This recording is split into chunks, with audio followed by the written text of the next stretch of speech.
Hey, what's up, everyone? Welcome to the Normal America Show. Look at that! I got a camera running. How's that working? You have to let me know if it's lagging too bad or anything like that. Check, check, check. Hopefully, the audio's syncing up with the video. For someone that streams roughly 8 to 10 hours a week, man, I don't know shit about technology.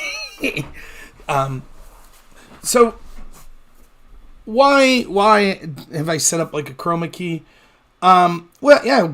What's up, Pisco? What's up, Ashes? What's up, B2B? What's up, John? Thank you all for being here. I'm sometimes not at home when I'm streaming. I'm at work, but I'm off the clock.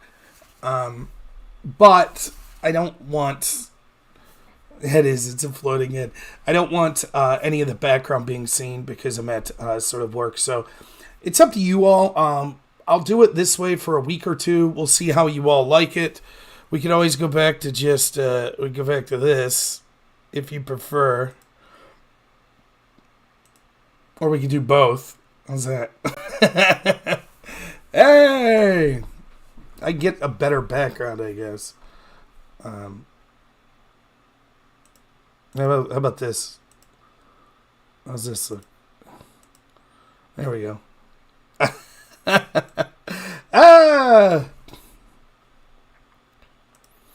So you guys want to hear a funny story? Yeah, it's going to be choppy around me because I don't actually have a green screen. It's just a cheap chroma key. Here's a story I have about technology. So I'm 38. The combo of the two is better? All right. I mean, I could do this too.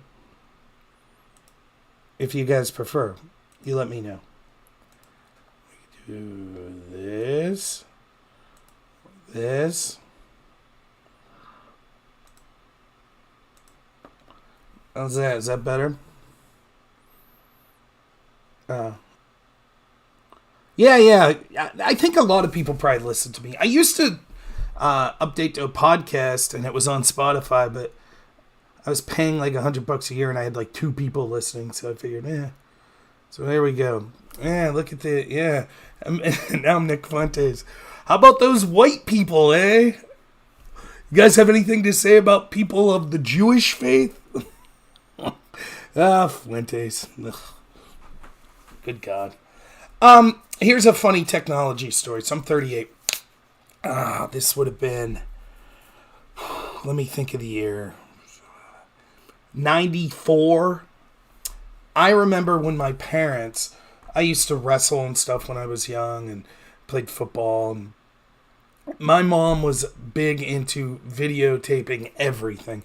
Somewhere there are just hundreds upon hundreds of videos of my mom, me at baseball game, me opening gifts on my birthday. And it was one of those big shoulder camcorders, you know. And then eventually they switched to the more palm size.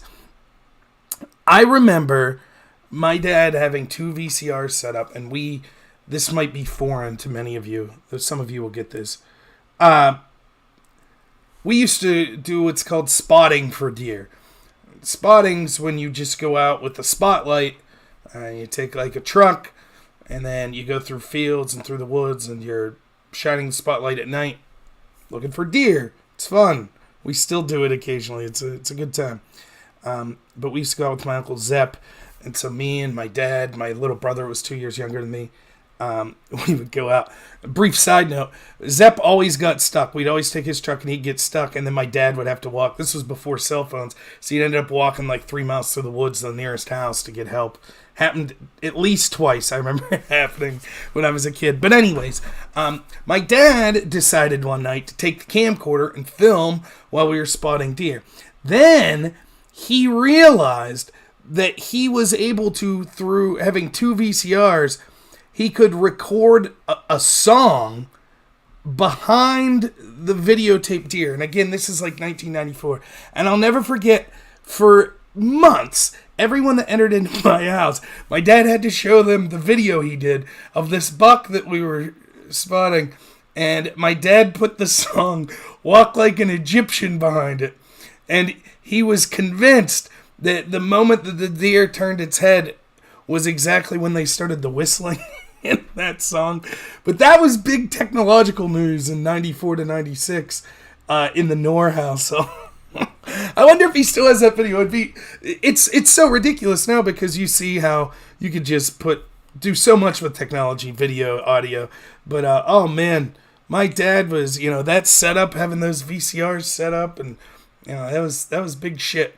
The neighbors thought they were witnessing magic. Like, they were like, how could you do that? Like, how did that happen? I remember my one neighbor was convinced that my dad was just playing this song, blaring it when he filmed, and he's like, why wouldn't the deer be spooked? It was very interesting. But that's still like my technological venue where I'm at here, so you have to forgive me for struggling with some of this stuff, but I actually think this looks better than I anticipated, to be honest. So I'm not upset about it. Plus, no one could pick on my curtains anymore that they always picked on at the work office. So, oh man, so much to talk about. I was going to do a debate review or something. I didn't get one, so I just thought I'd do a normal show today. Just doing what I do best. Complaining. Do I have any debates lined up for this week? Friday, I'm hosting Drunken Debates. Yeah, Pisco, I could bring you on at 10. We could talk for a little, sure. There you go. Conversation with Pisco. I don't know if it'll be debate, but around 10 p.m., so 45 minutes. Yeah, Biden, that's fine. Yep, sounds good. By the way, Pisco, I apologize.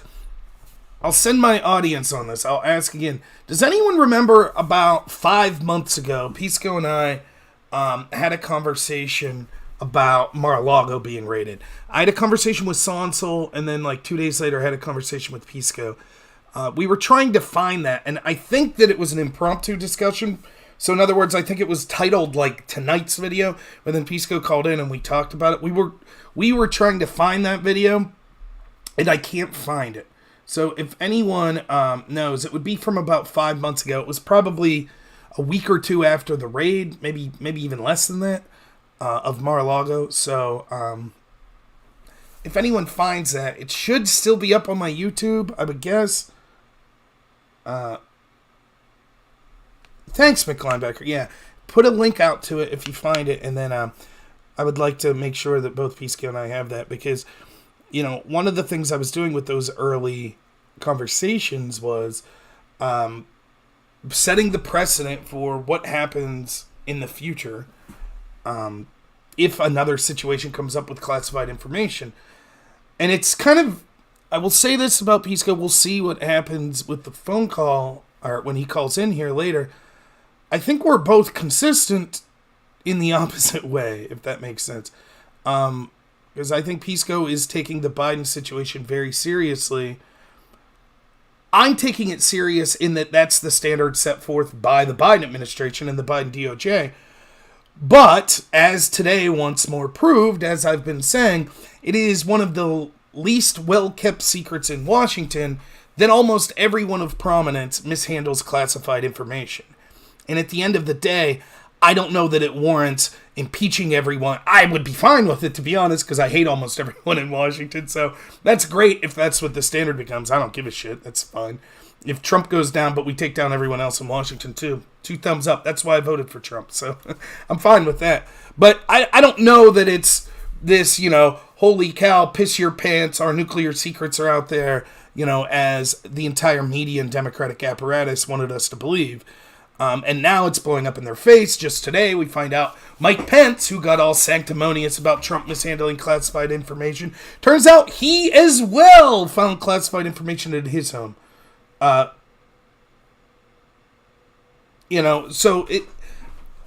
I will guarantee if you look through the properties of Bill Clinton and George Bush and Barack Obama and Al Gore, though who knows about Al Gore? He probably wasn't up to much.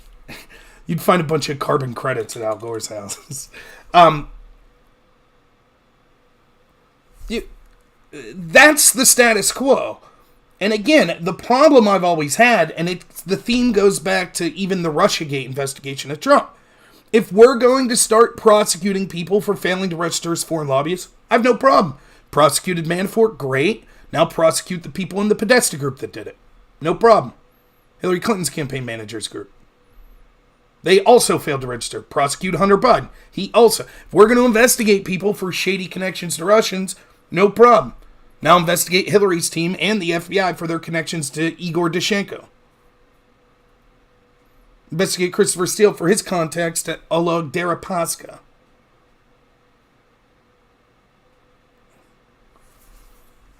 Yeah, Rakita debated Pisco. Rakita's smart, man. What's up, Backwoods?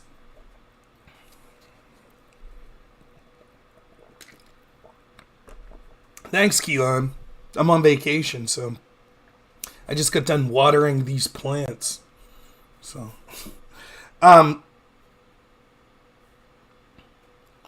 it's that double standard that's the problem. And a justice system that, to the best of its ability, is applying equal standards across the board, particularly when it comes to enforcement based on things like political ideology, is a must. This is why the FBI should be disbanded.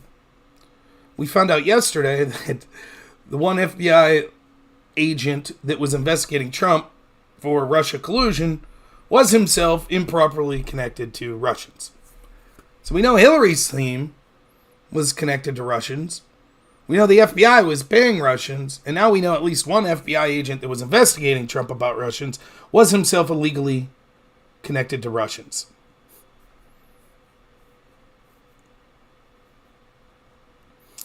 And it's these double standards that you see constantly that, yeah, he's getting paid by the guy who's investigating. It's surreal. So we'll talk about that with Pisco at 10 o'clock. We'll talk about the Biden thing. Hopefully it's not until 3 a.m. Maybe we can get out of here at 11. That would be nice.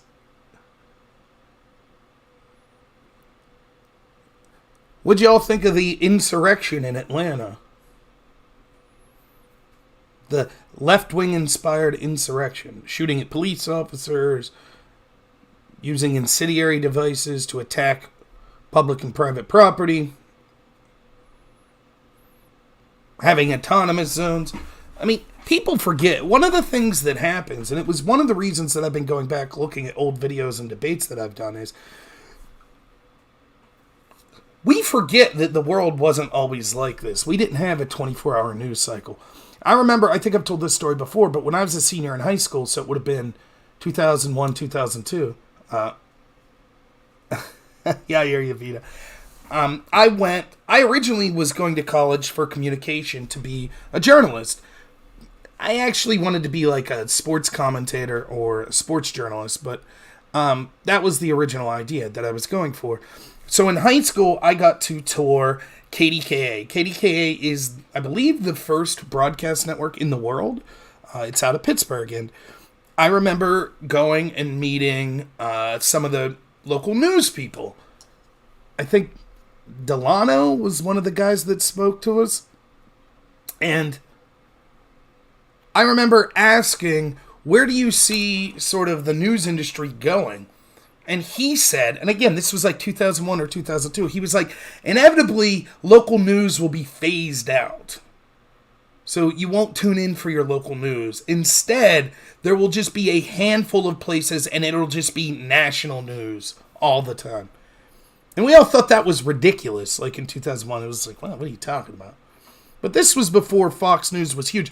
I don't know if Fox News existed, but it certainly didn't have the impact. You had talk radio. I remember in Pittsburgh you had Rose and Quinn that were conservatives, obviously Rush Limbaugh.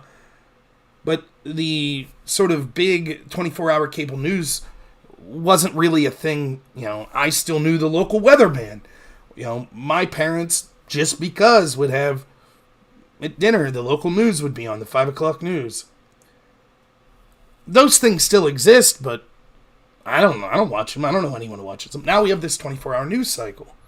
And then it's exacerbated by the internet, where this stuff's coming all the time. And then, sort of, in my opinion, the corruption and brazenness of it and the double standards of the manipulation of the narrative is also exponentially increasing. And so now, the insane stories and gaslighting that you've seen from our mainstream corrupt media, the propagandists, you forget what the narrative was just a month ago. I mean, if I would have told you 5 years ago that there would be an event that would literally criminalize going to public parks and public beaches, or going to church, or going to visit your family, but simultaneously, if you wanted to go to events to yell about racism, you could, you would have said I was nuts just 5 years ago. That happened. We lived through it, and now we act like, oh, well, no one's been held accountable.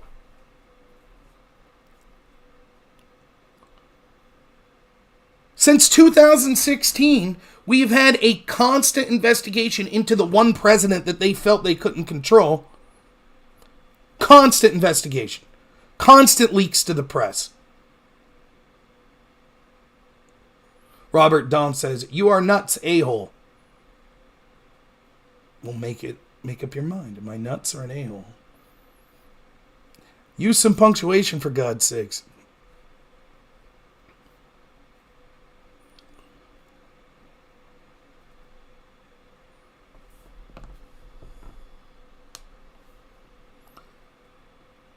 So, we forget, sort of, one of the things that I just think is insane is what we lived through in the summer of 2020 that seems like a lifetime ago.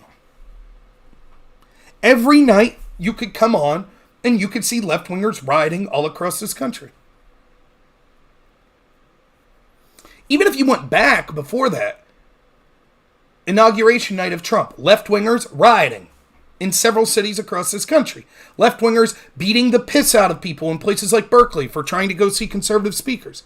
And all the while, we were being told by the Democrats, by people in academia, by the mainstream propagandist media, oh, it's totally organic, it's not an organization, it's an idea, it's not that bad. Steve Scalise being shot.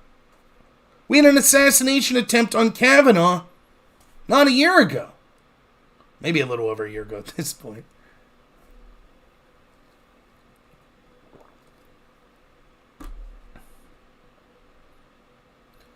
But the establishment and the Democratic Party are so good at controlling the narrative.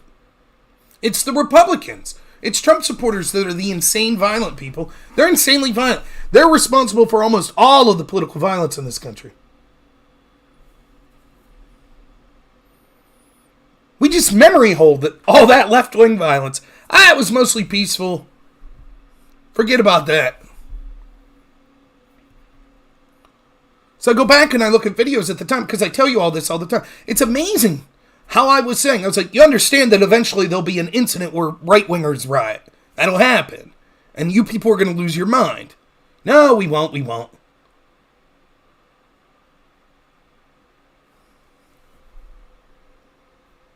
Now here we are again in Atlanta. Antifa-type people shoot police officer, then he gets killed.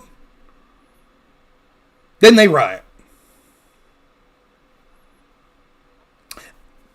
Imagine for 1 second if this was the other way. Imagine if it was a bunch of Trump supporters that were gathered for whatever reason in Atlanta. One of them shot at a police officer. First off, there'd have been no pissing around. There would have been mass arrest immediately.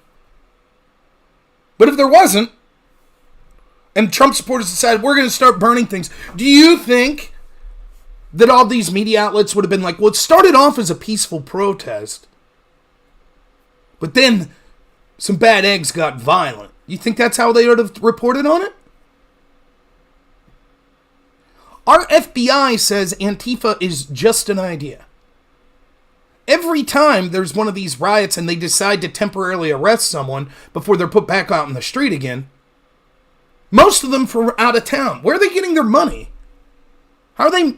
Seems that they're quite organized. Hell, I can go on social media and find Rose City Antifa, other Antifa groups. I've done it. I've done whole videos where we go through on social media, them putting information. Here's where we're going to meet. Here's how you engage in violence. Here's how you engage in property destruction on social media.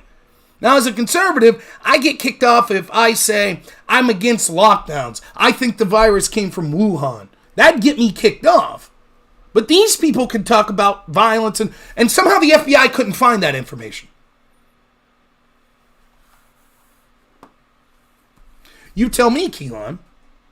Yes, the majority of January 6th was a peaceful protest. Even the people in the Capitol, most of them were peaceful. Very few of them actually engaged in violence. Those that engage in violence should face the consequences of that. We're likely to find out that it was actually people connected to the FBI that were spurring on the violence, but until we get there,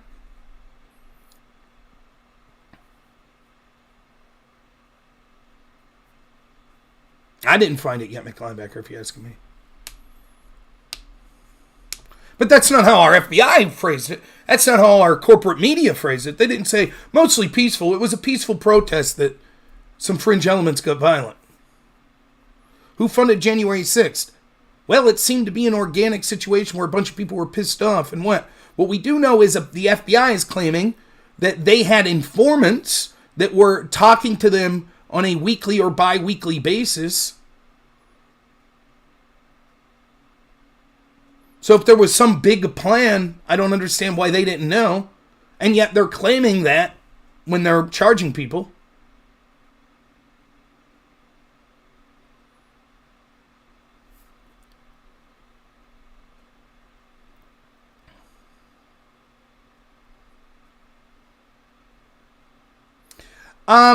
No, not the Hillary debate. This was a debate we did specifically on going through our criteria for when it would be justified to raid a president.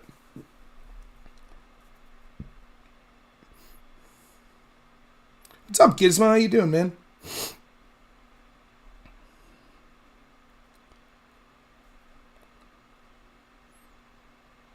They'd say, then the story became this. Well, January 6th was worse because it was a government building, right? Like, did they burn down a government building? Well, no. Well, they burned down police stations. Well, that was city government.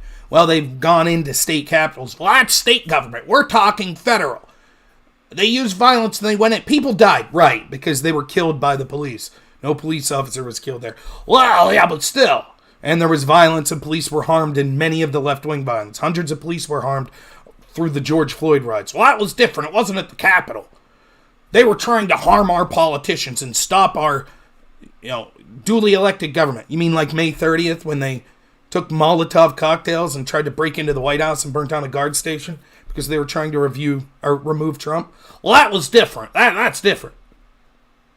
All of their violence is always, it wasn't that bad. Over and over and over. And I talked about this a lot, both in quantity and the quality of the violence. It was worse.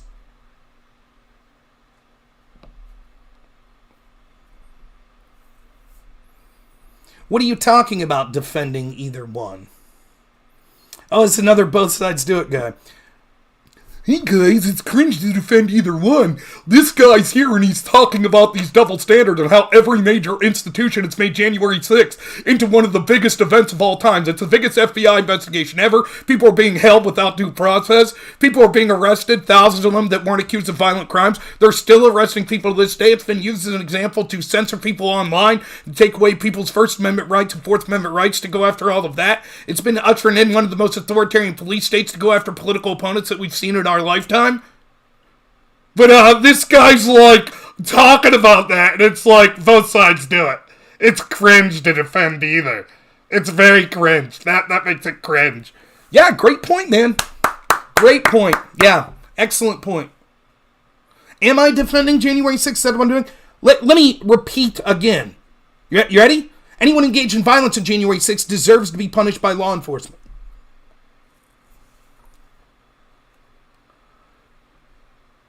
Also, there was probably FBI informants that were there, such as Ray Epps, who was probably an informant, that was encouraging people to riot. Does it mean that those people that did engage in the riot shouldn't be punished? Imagine, I love these people like shiny real guns. Imagine talking to a civil rights leader in the 60s. It's like local law enforcement in the Jim Crow South is a double standard. It's being used as a weapon to go after people of color. And him going, imagine defending those criminals that are people of color. Imagine that. This guy's doing that. They're criminals, right? They broke the law. Law enforcement said they're criminals. So imagine that. Imagine how cringe that would be. We can't look at law enforcement. That's cringe if you're looking at law enforcement. You have to believe all the cops always, and you can't call out double standards, or that's cringe. Right? Great point, Shiny Real Guns. Excellent work. Excellent. Yes, yes.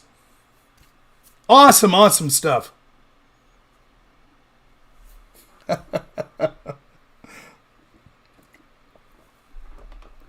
Oh boy, these both sides do it, don't you know? Both sides do it.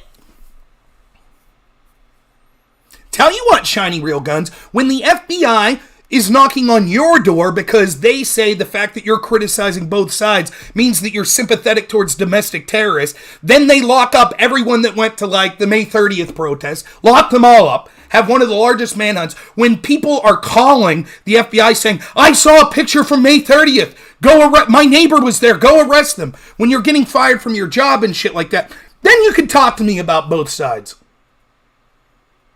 No, I'm not missing the point you're making. I know the point you're making. You're making the same point that everyone that wants to gaslight and defend from the corruption of the FBI and these law enforcement agencies and our politics constantly do.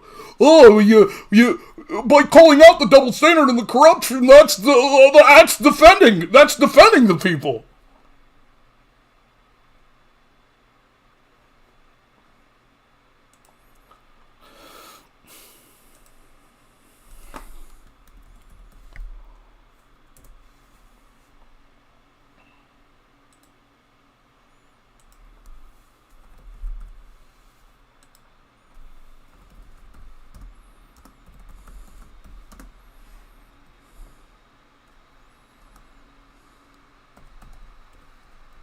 One second. Looking up a video here.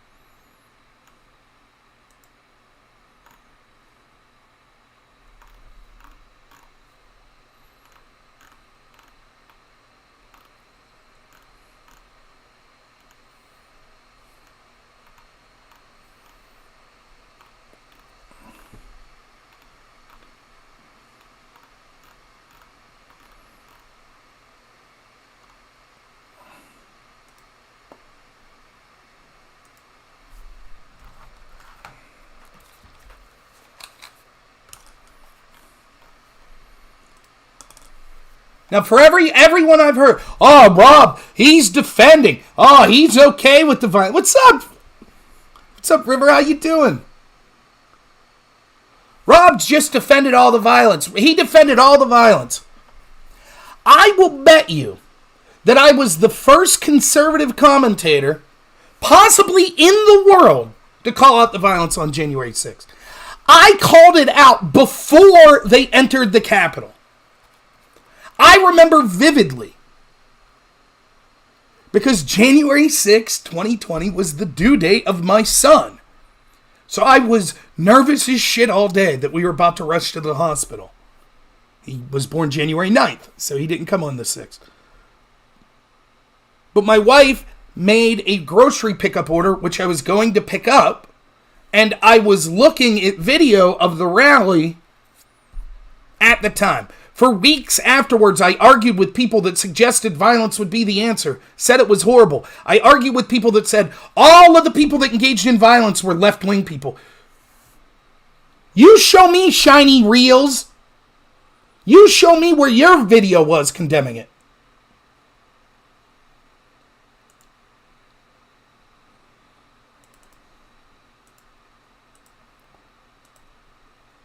Notice the date there?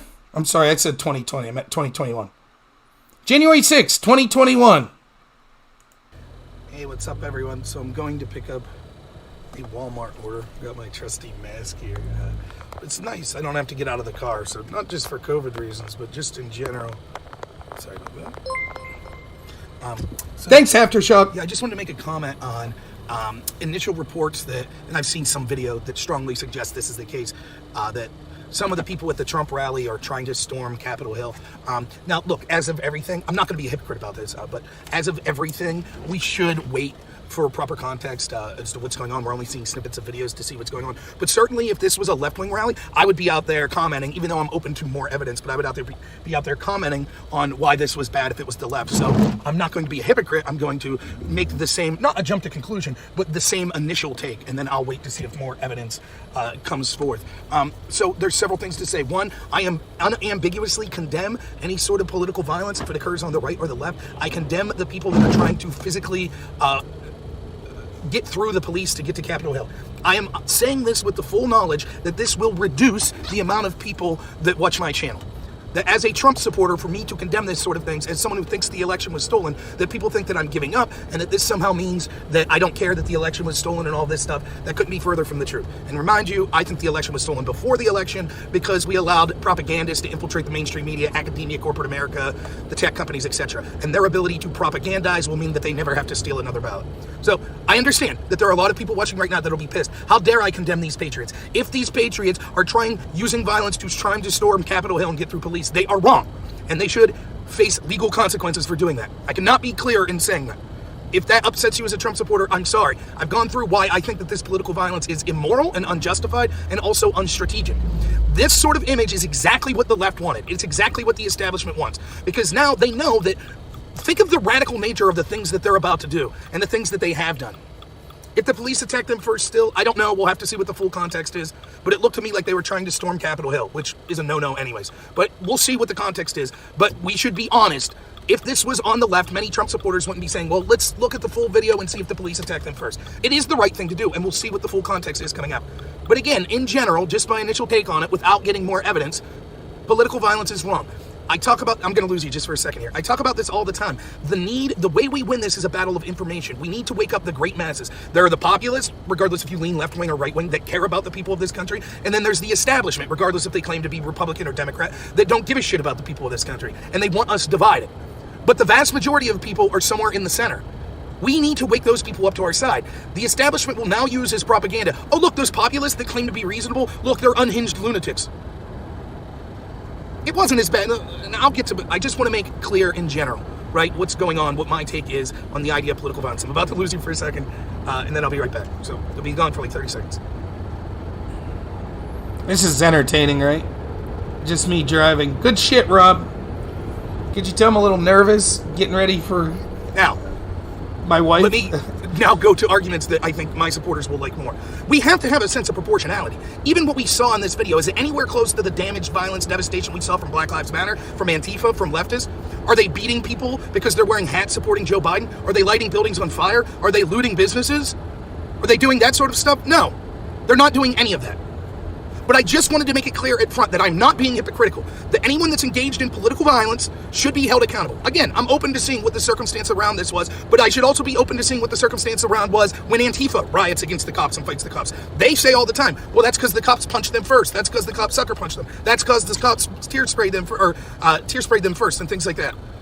So I'm just trying to apply even standards here. That's all I'm doing. But certainly, this is only a small sliver of what we've seen occur from the left the entire time. So that's what I wanted to make this video about. I predicted over and over again, if you make excuses, not just average people on the left that I talk to, like my friends and the people I debate, that's not the people that are important. It's the people that run the show for the left. The people in the mainstream media, the people in academia, the people in the tech companies, the people in the Democratic Party that have ignored or made excuses for the violence. How many times when we've talked about Black Lives Matter violence, have you heard people on the left, people in power, say things like this? Well, it was only 6%. The vast majority of Black Lives Matter rallies were peaceful. Okay, the vast majority of Trump rallies were peaceful. So I don't want to hear one person who made those arguments on the left say a goddamn thing. I don't want to hear it. This was predictable. We knew this is what would happen. When you start to make excuses for why political violence is necessary, and it gets your voice heard, and it's understandable, and it's acceptable, and how focusing on the riots is a bad thing because it's majoritarily peaceful, you knew damn well that the other side would eventually do the same shit. You knew it. And that's what most of these people secretly wanted. That's what these people on the left that I debate want. That's why they're going to these rallies right now, arming themselves, saying we're defending ourselves from violence, because they are hypocritical pieces of shit. And they'll lie and say, oh no, I was against the violence on the left. I was against it when I was saying Antifa was just an ideology. When I was saying the majority of Black Lives Matter protests were peaceful. I was against the violence. They're lying. This is what the intended plan was all along, which is another reason to resist the urge to want to engage in the very tactics that the left engages in. Because they control the narrative, when you engage in those tactics, they will then use that to crack down on you. So the answer is winning the culture war and the information war. If you jump into and I know what you're saying, and I agree with you, in the interest of fairness, if it's okay for the left to burn down buildings for their cause, why isn't it okay for the right? Yes, that would be the anti-hypocritical position to take. I say that all of it's wrong, and I'm trying to illustrate how you don't want to fall into the trap that they're setting. Because that vast group of people in the middle that we need are going to just be like, probably what they'll say is, all sides are nuts in this. I don't give a shit. I just give up. Whatever. The government will lock me down. The government will take all my shit. There's no sensible person out there. That's what they'll be saying. I kind of started to sympathize with these people on the right or Trump supporters and stuff that were pointing out the insanity of the left. I was sympathizing with the fact that we literally had leaders in this country that were bending over backwards to excuse the fact that we had riots that went on since George for 6 months or longer. I was warming up to that side, like, yeah, this is crazy shit. But now I see that it's all bullshit. They're willing to go out and do the same. I'm not saying this is the same. Hear me out. I'm not saying that. But that's how it's going to be spun, and that's how people that aren't looking at this situation as much as us are going to interpret it. But the real point I want to make is, when I had all my friends, if you're watching right now, you know that if you're one of them, my friends in real life that said I was a lunatic when I said that Trump should use the National Guard to stop the riots, because these Democratic mayors were intentionally allowing the riots to occur and refusing the National Guard, when they said, oh, Rob, oh my God, you're an animal, what are you doing? I said, what the hell do you think I'm doing? Because if you don't, then the other side is going to start engaging in the same behavior as well. Then we're going to have anarchy and people beating the shit out of each other on the streets and killing each other on the streets. Is that what you want? Now, how hard was it to see that this was going to happen? Now listen, there's a difference. The people that control the left, and not just the left, it's not a left-right thing. Mitch McConnell and Lindsey Graham, they're all in this shit too. But the people that control the establishment, this is what they wanted. They do that. This is their strategy all the time. They do some heinous action and then goad the other side into doing the very actions they're taking. They issued a quid pro quo to stop an investigation into the Obama-Biden administration allies. Then they impeach Trump for allegedly issuing a quid pro quo.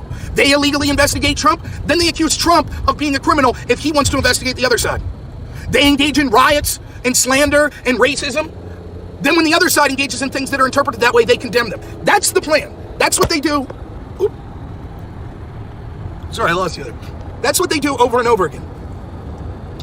But those people in positions of leadership are different than the people I talk to that are on the left that I know in real life and things like that. Many of those people aren't involved in leadership of the Democratic Party or the establishment or the Republican Party.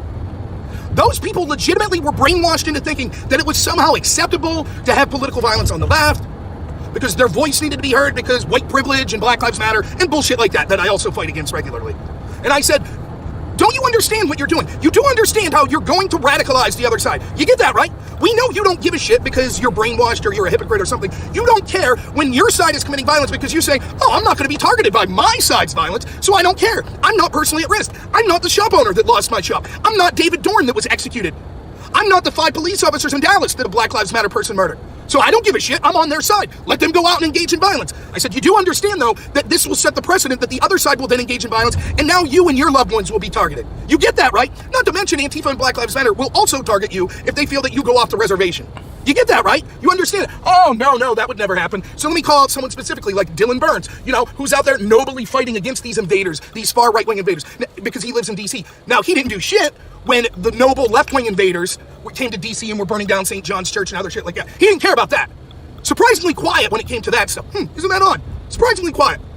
But now he's out there. I told people like Dylan, I said, if you're unwilling to condemn this stuff, when it's used against you, you'll cry. He couldn't believe. Can you believe that the Proud Boys ripped up a Black Lives Matter sign? Ooh, that agitated him so much. Didn't have much to say at the businesses being burnt down by Black Lives Matter. Didn't have much to say about the statues being destroyed. Didn't have much to say about all the looting. Didn't care about that. But as soon as he perceived someone as his political ally having their personal property destroyed, all of a sudden that was a big deal. My God, that's horrible. It's not just Dylan. The same is true of left-wing person after left-wing person. The reason I bring up Dylan is because I actually respect him as someone who I think's arguing in good faith. But he couldn't predictably see what his silence or his accepting. Now he's going to go back and rewrite history and go, oh, actually, I did condemn this violence. And it's not just condemning the violence, because that's different.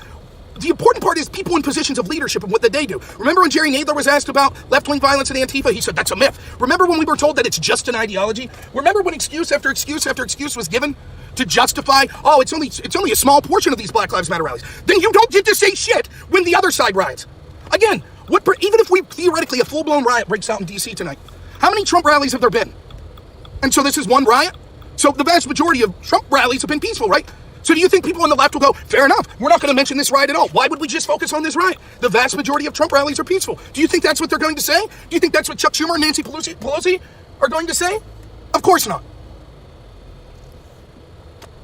All right, I'm here to get my Walmart order, so bear with me for a moment. In fact, I'll just end it here. I might come on and do another video on the drive home. But understand what I'm saying. Proportion. I condemn political violence.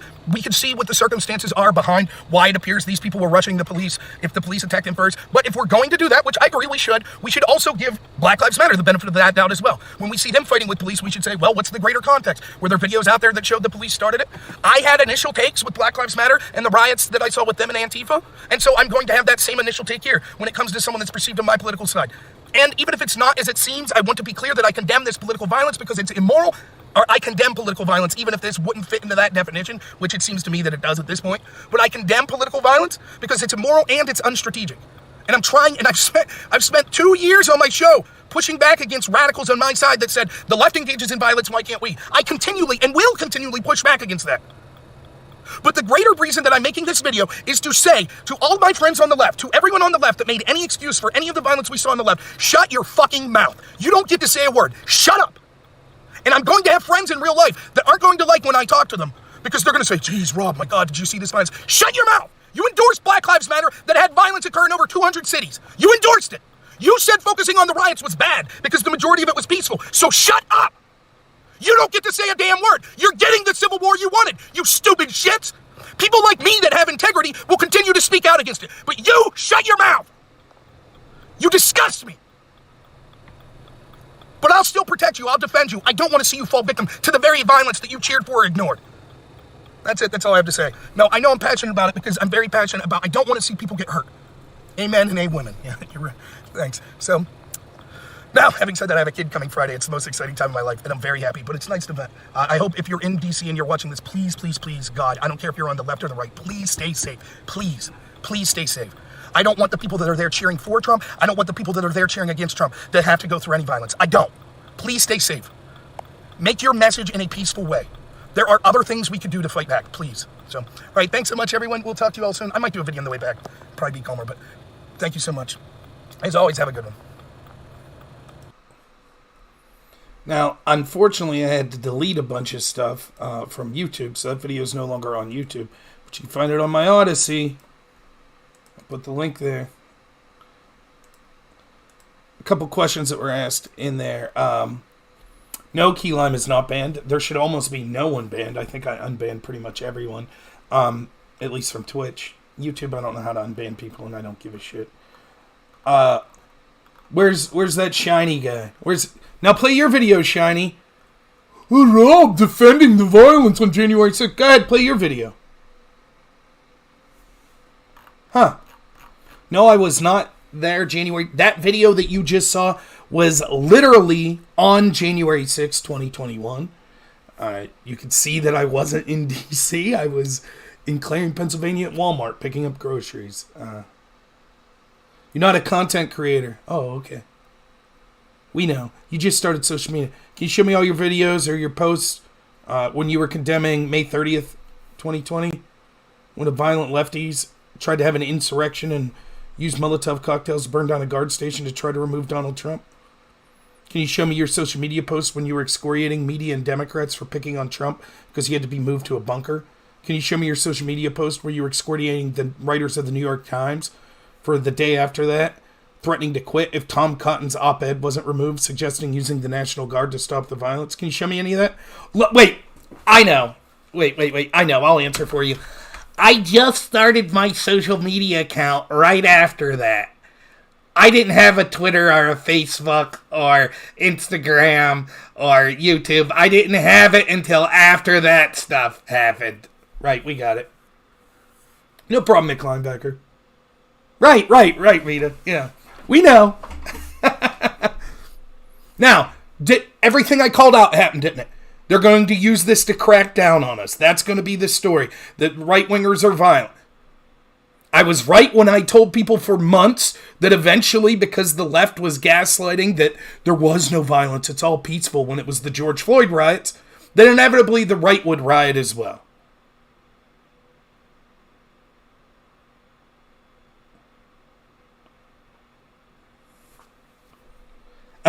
No, I'm not at home. I'm at my work office, so I didn't like the background being shown.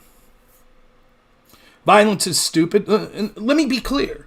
Even if we find out, which is likely to be the case, well, I don't know that we'll find out, but it is likely the case that the FBI had people encouraging people to engage in violence. That does not excuse the people that engaged in violence. It doesn't.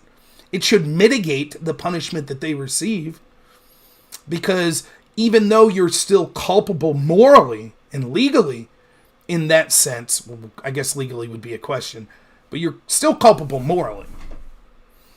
If I go to a pirate game and some people there, their pirates are playing, the Cubs, and the Cubs hire people to start some shit, and I'm not being punched or anything like that, and they start punching people, and so I'm 50 yards over here, and I start punching people, I'm still responsible.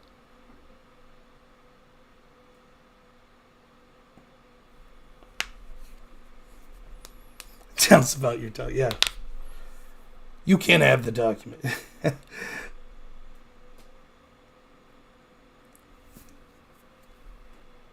So now, and again, it's so predictable. Thanks so much, our generation. Key Lime said, I've been consistent in calling out violence, but he sees me get mad when people bring up January 6th. It is because of two things. One, they bring up January 6th to escape the violence that they were okay with or cheered for. But more importantly, it is because the reaction to January 6th has been the most over-the-top in not just the enforcement of the FBI and the task force that they have, the jailing of non-peaceful people, the withholding of video evidence, all of the shady stuff that goes with that.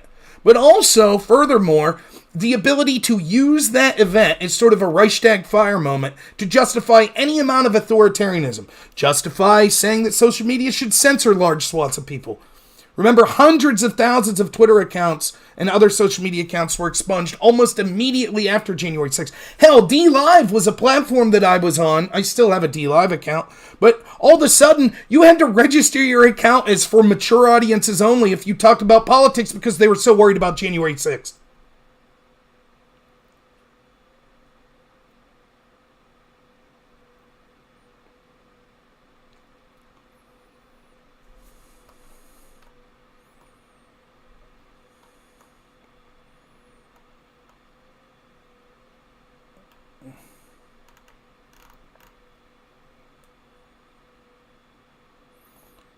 So it's like, what more do I have to say about January? What about January 6th? What about it? Is the police response not appropriate? Hasn't there been enough condemnation of January 6th? I don't need to, I'm not your little monkey that will just condemn shit because you ask me. I don't give a fuck what a bunch of left-wingers that were basically silent about the disparate treatment of the FBI allowing people that tried to break into the White House with Molotov cocktails or have riots that occurred over and over. I don't give a fuck what you think. I don't care.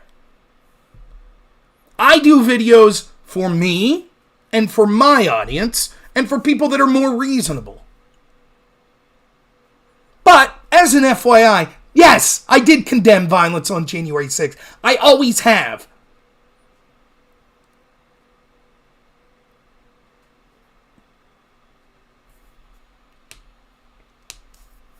And I'm sick and tired of this, what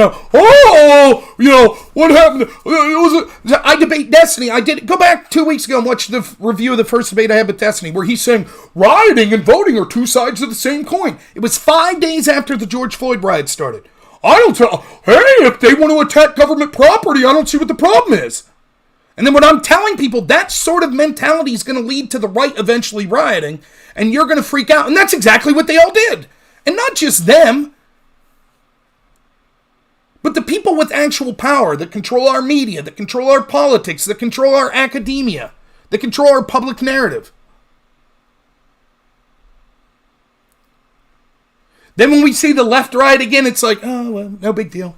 Whatever.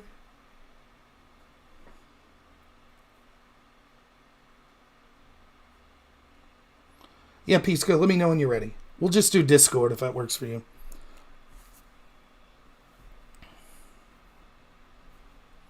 Was this situation in Atlanta an insurrection? No.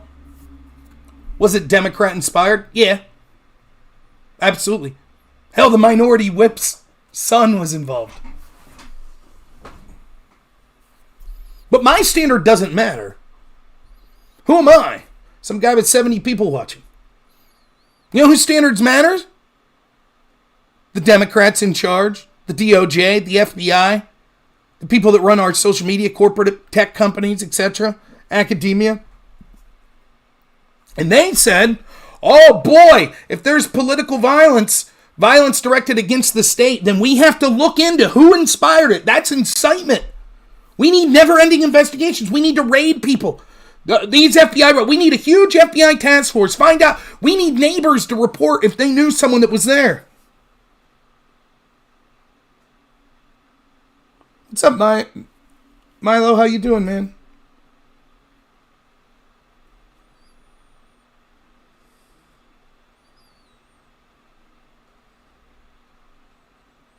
Did I try to stop January 6th?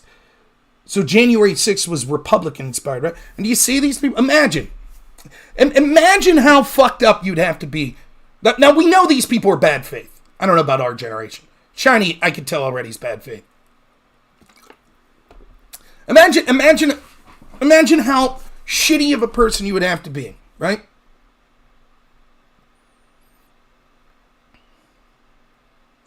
Imagine that you live in a town, right? And you find out that the police in that town have been running the biggest dope running operation in the state, right?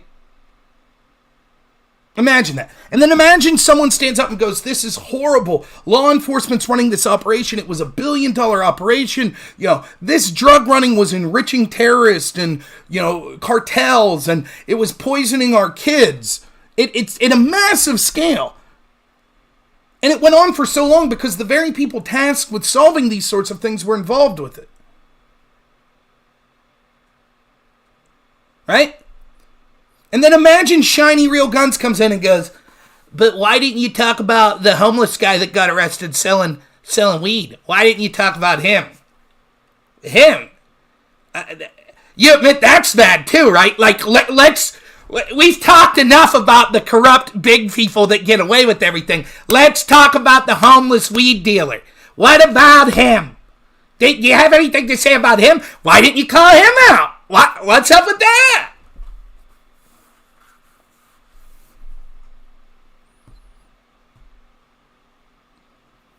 Can't just say it. Do you see? Great what about. It's not whataboutism. The whataboutism is we're talking about violence that occurs, and you're like, but what about, will you condemn this? What about this? You are engaged in whataboutism in an effort to gaslight and dog whistle in defending the establishment that is engaged and has protected the disparate treatment of the violence that has occurred. You haven't once said, I am outraged that the FBI has treated these things differently. I am outraged at the mainstream media. I am outraged at the tech company. You haven't said any of that. You just keep demanding, keep calling out. And this is a lesson for everyone listening. So Shiny Real Guns, no, you're not tripping me up. What we'll do is we're just going to not talk to you anymore. So I'll add you to the block list there in Restream. And I want everyone to see, this is how you deal with these people. Shiny Real Guns, go fuck yourself. We don't listen to people like you that are literally gaslighting to defend the double standards and the corruption. You are clearly a shitty person who is making excuses with the double standards and defending violence. You're responsible for all of the shitty things that happen. You ought to be ashamed and go ask forgiveness for the people that died like David Dorn that you're fucking responsible with. Go fuck yourself. I don't want to talk to you anymore. See ya.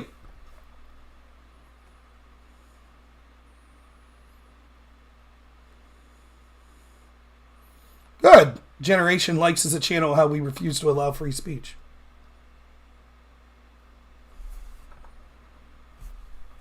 Glad to hear it.